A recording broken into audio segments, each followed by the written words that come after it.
Hi, welcome back to LiveBinders.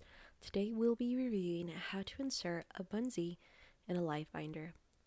Now, Buncee is a multi-purpose media design tool which helps students and teachers present information in a fun and creative way. Now let's get started. First, let's go to Buncee. And today we'll be using Stella's Buncee. Now, once you've located a Buncee or created your own, click on Share, and you will find the embed code. It will be the iFrame embed code. So let's copy it and go back to LiveBinders.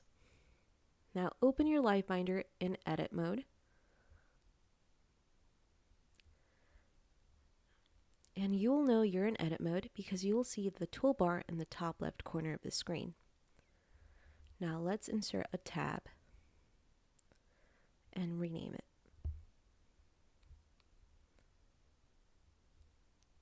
Now we want to change the layout, so click on Add Content and select the text box. And let's choose the one column text layout. Now click on Edit Main Text Box and select the Tools dropdown and click on Source Code.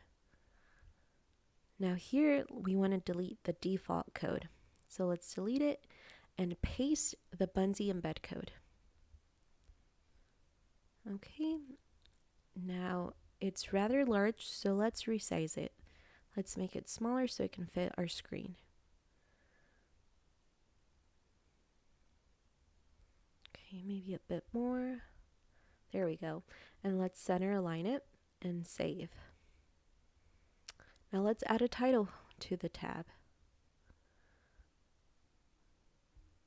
Perfect. And that is how you insert Buncee into LiveBinders. Now let's view it in present mode.